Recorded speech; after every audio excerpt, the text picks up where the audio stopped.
दोस्तांनो, माझं नाव जय आहे. आशा करतो की तुम्ही सगळे ठीक असाल.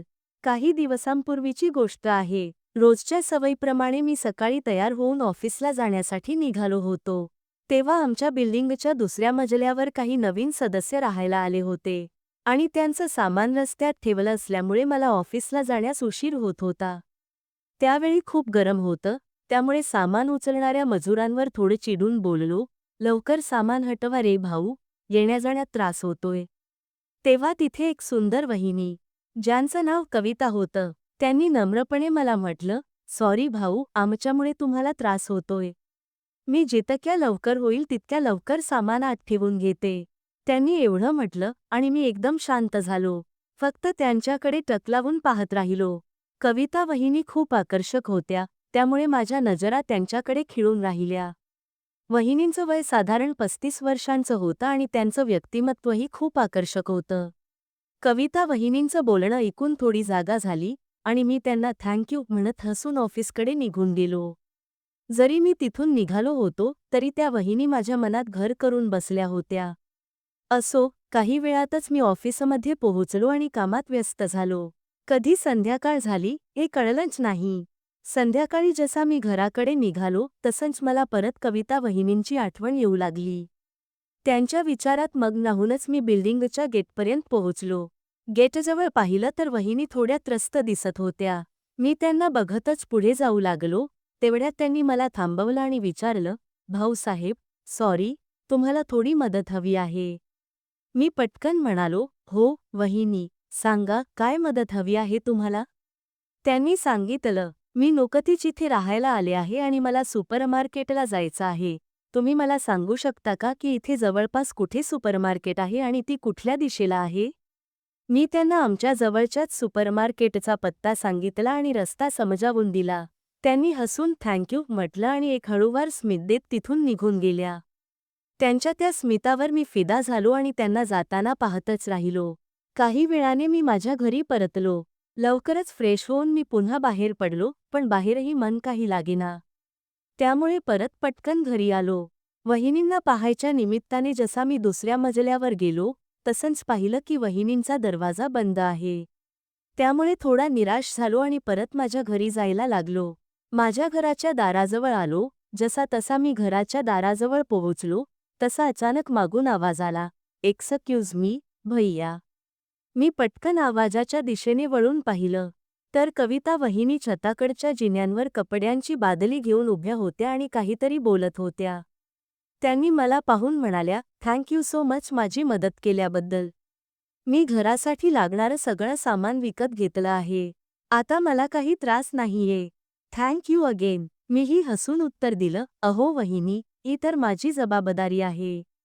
आणखी काही लागलं तर नक्की सांगा." त्यावर त्यांनी म्हणाल्या, "हो, नक्की भाऊसाहेब. Thanks again. तुमच्या या मदतीच्या स्वभावामुळे मी तुम्हाला चहा नाश्त्यासाठी माझ्या घरी आमंत्रित करू इच्छिते." मी थोडी औपचारिकता करत म्हटलं, "अरे, हे सगळं कशाला, वहिनी?" पण त्यांनी फार आग्रह केला, त्यामुळे मी लगेच होकार दिला. "ठीक आहे, वहिनी, उद्या सकाळची चहा तुमच्यासोबत पक्की." असं म्हणालो. वहिनी पुन्हा आपल्या गोड हास्याने मला बाय करून निघून गेल्या. त्या रात्री मी कविता वहिनींबद्दल विचार करत झोपलो. सकाळी 7 वाजता उठलो, फ्रेश होऊन तयार झालो आणि 9 वाजता दुसऱ्या मजल्यावर गेलो. तिथे पाहिलं तर वहिनी दूधवाल्याकडून दूध घेत होत्या आणि कदाचित माझी वाट बघत होत्या. त्यावेळी त्यांनी मॅक्सी घातली होती, ज्यामध्ये त्या खूपच आकर्षक दिसत होत्या. त्यांनी मला पाहून स्मितहास्य करत वेलकम म्हटलं आणि मी त्यांच्या मागोमाग त्यांच्या फ्लॅटमध्ये प्रवेश केला. त्यांनी मला सोफ्यावर बसवलं आणि पाणी आणून दिलं. जसं मी पाण्याचा ग्लास घेतला, तसंच कविता वहिनी चहा बनवण्यासाठी किचनमध्ये गेल्या. पण त्या जाताना अचानकच मागे वळून माझ्याकडे पाहिलं आणि त्यांच्या एका नजरेनेच त्यांनी ओळखलं की मी त्यांच्या सौंदर्याचा आनंद घेत होतो. त्यांच्या त्या एका कटाक्षाने माझे होश उडाले आणि त्या पुन्हा स्मित करत किचनमध्ये गेल्या. त्या क्षणाला मला हे समजलं की वहिनींबरोबर काहीतरी खास घडू शकतं. 10 मिनिटांनंतर वहिनी चहा घेऊन आल्या. त्यांनी चहा टेबलावर ठेवलं आणि मी सहज त्यांच्या लिपस्टिककडे पाहिलं. मनात हलकासा गोंधळ निर्माण झाला. त्यांनाही हे कळलं असावं की मी काय पाहतोय, पण त्यांनी काही बोललं नाही. फक्त हलकेशी स्मितहास्य केलं आणि समोरच्या खुर्चीवर बसल्या. आता आमच्यात गप्पा सुरू झाल्या. बोलता बोलता त्यांनी माझ्याबद्दल बरंच काही जाणून घेतलं. मग मी त्यांच्याबद्दल विचारलं, तेव्हा त्यांनी सांगितलं की कोविडने त्यांच्या आयुष्याला संकटात टाकलं होतं. त्यांच्या पती, सासू, सासरे आणि आईवडील या सगळ्यांचा कोविडमध्ये मृत्यू झाला होता. एकापाठोपाठ एवढ्या सगळ्या मृत्यूंनी त्यांना खूप मोठ्या दुःखात लोटलं होतं. त्यांच्या जीवनावर दुःखांचा डोंगर कोसळला होता. वहिनी हे सांगताना थोड्या गंभीर झाल्या होत्या. सगळं सांगताना वहिनी थोड्या उदास झाल्या होत्या. मी लगेच त्यांना सॉरी म्हटलं आणि त्यांच्या मूडला बदलण्यासाठी विषय वळवला. काही वेळातच आमच्या गप्पा परत सामान्य झाल्या. आणि बघता बघता 10 वाजले. मला ऑफिसला उशीर होत होता, त्यामुळे मी वहिनींकडून परवानगी मागितली. जसा मी तिथून निघालो तसा जड मनाने ऑफिसकडे जात होतो. जाताना मी त्यांना विचारलं, जर तुम्हाला काही गैर वाटणार नसेल, तर आपण दोघं व्हॉट्सॲपवर हाय मेसेज करू का?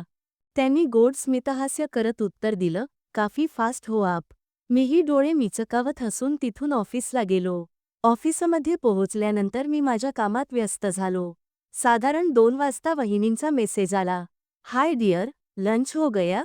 त्यांनी मला डिअर म्हटलं, तेव्हा मी थोडा विचारात पडलो की त्यांनी असं का विचारलं? काय मी खरंच त्यांचं डिअर झालोय का? काही वेळ विचार करून मी लगेच उत्तर दिलं, हो, लंच झाला. आणि तुझं काय, ब्युटी? त्यांनीही उत्तर दिलं, यस. आणि यस लिहिल्यानंतर शेवटी 3 रेड हार्टच्या इमोजी पाठवल्या. आता मी तर विचारातच पडलो की इथवर तर काम झालं असं म्हणायचं. पुढची 10 मिनिटं मी फक्त वहिनींच्या विचारात होतो आणि त्यांच्या आयुष्यावर कोसळलेल्या संकटांचा विचार करत होतो. पर्वतासारख्या त्यांच्या आयुष्यावर कोसळलेल्या दुःखाचा विचार करत मी परत कामात गुंतलो. संध्याकाळी ऑफिसमधून घरी येताना त्यांच्या घराच्या दिशेने पाहत जिने चढू लागलो, पण त्या कुठेच दिसल्या नाहीत. कदाचित त्या किचनमध्ये काम करत असाव्यात, असं वाटून मी डोकं हलवत घरी निघालो. घरी येऊन पटकन फ्रेश झालो आणि चहा बनवायचं ठरवत होतो. तेव्हाच त्यांनी मेसेज करून विचारलं, हाय डिअर, घरी आला का? मी आश्चर्यचकित झालो की आज भाभीने आप ऐवजी तुम वापरलं होतं. मी उत्तर दिलं, हो, पण तुला कसं कळलं? त्यावर त्यांनी सांगितलं की त्यांनी मला किचनमधून येताना पाहिलं होतं. मग त्यांनी डिनरबद्दल विचारलं, तर मी त्यांना सांगितलं की मी जेवून आलो आहे. त्यांनी सांगितलं की त्या आत्ता जेवत आहेत. नंतर त्यांनी रात्री मेसेज करायला सांगितलं आणि ऑफलाईन झाल्या. मीही फ्रेश होऊन मित्रांना भेटायला बाहेर पडलो. रात्री मी त्यांना मेसेज करण्यात थोडा उशीर केला आणि त्यांना उत्तर देता आलं नाही. त्यामुळे त्यांनी गुड नाईट लिहून रागाच्या इमोजीसह मेसेज पाठवला. पण मी त्याचं वेळेत पाहू शकलो नाही. जसं मी घरी आलो आणि मोबाईल पाहिलं, तसं मी उत्तर दिलं, सॉरी, वहिनी. मी मित्रांमध्ये अडकून गेलो होतो. त्यामुळे तुम्हाला मेसेज करू शकलो नाही. त्यांचं त्वरित उत्तर आलं, इट्स ओके. मग थोडा वेळ आम्ही गप्पा मारल्या आणि एकमेकांना गुड नाईट बोलून झोपलो. हे आमचं रोजचं रुटीन झालं होतं. 5 दिवसांनंतर शनिवारी संध्याकाळी मी त्यांना कॉल केला आणि विचारलं, उद्या सुट्टीचं काही प्लॅन आहे का? त्यांनी उत्तर दिलं, काही खास नाही. मी धाडस करून म्हणालो, आपण नाईट आऊटला जाऊया का? त्यांनी माझा मेसेज वाचून लगेच ऑफलाईन केलं. आणि मी माझ्या नशिबाला दोष देत राहिलो. मी पुन्हा कामात गुंतलो. तासभर गेला आणि मग मी निराश होऊन फोनकडे पाहू लागलो, आता काय करू? तेवढ्यात त्यांनी मला कॉल केला आणि म्हणाल्या, रात्री 9:30ला जाऊया. तू लवकर घरी येऊन तयार हो आणि मला घराजवळच्या ऑटो स्टँडवरून पिकअप कर. घराजवळ लोक असतील त्यांच्यापासून थोडंसं लांब राहायचंय. मी आनंदाने म्हणालो, थँक यू. आणि लगेच ओके केलं. मग मी संध्याकाळी 6 वाजता ऑफिसमधून घरी निघालो. घरी पोहोचून तयार व्हायला लागलो. मी थोडासा स्टायलिश आणि आकर्षक लुक घेतला.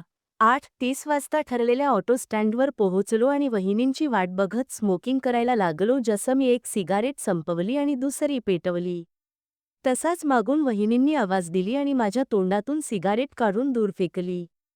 त्या मला रागावू लागल्या, पण माझ्या नजरा त्यांच्या काळ्या कुर्ता आणि जीन्समध्ये अद्भुत दिसणाऱ्या रूपाकडे खिळल्या होत्या.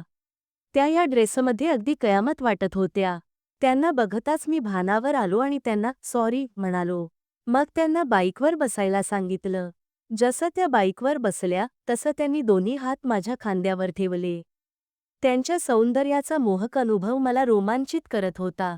आम्ही बाईकवर निघालो. अचानक एका धक्क्याने त्या थोड्या पुढे सरकल्या आणि माझ्याजवळ येऊन चिकटल्या. त्यानंतर आम्ही गप्पा मारायला लागलो. गप्पा करता करता आम्ही एका चांगल्या रेस्टॉरंटमध्ये पोहोचलो, जे खूप सुंदर होतं आणि तिथे मुख्यतः कपल्स दिसत होते.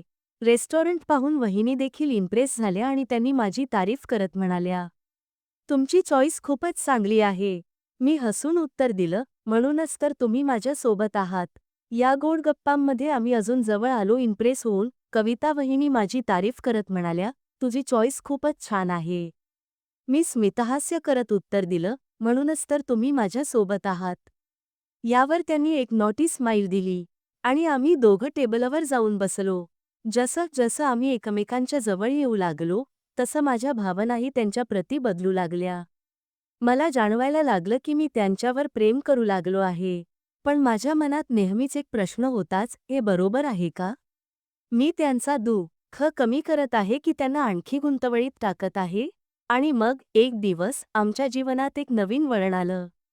नेहमीप्रमाणे आम्ही रेस्टॉरंटमध्ये बसलो होतो, तेव्हाच एक अनोळखी व्यक्तीने कविता असं हाक मारली. तो व्यक्ती कविता वहिनींचा भाऊ होता. हे ऐकून मी थक्क झालो. कविता घाबरल्या होत्या. त्या दिवशी मला कळलं की कविताने आपल्या कुटुंबापासून अंतर केलं होतं, पण त्यांचा कुटुंब त्यांना परत मिळवू इच्छित होतं. मी कविताशी बोललो आणि त्यांना सांगितलं की त्यांचा कुटुंबच त्यांचा खरा आधार बनू शकतो. मी माझ्या भावना बाजूला ठेवून त्यांना त्यांच्या भावासोबत जाण्यासाठी मनवलं. कविता मला अलविदा म्हणत होती. दोघांच्या डोळ्यांत अश्रू होते. मी खिडकीतून त्यांना दूर जाताना पाहत होतो. त्यांची आनंदी झलक माझ्यासाठी सर्वात महत्त्वाची बनली होती. मी माझ्या प्रेमाला मनात गाडून टाकलं कारण त्यांची स्मितहास्यच माझ्यासाठी सर्वस्व होतं.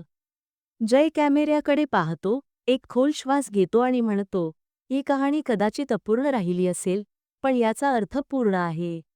खरं प्रेम नेहमी स्वतःच्या पलीकडे जाऊन विचार करतं. मी कविताला गमावलं, पण त्यांना आनंदी पाहिलं आणि तेच माझ्यासाठी पुरेसं आहे.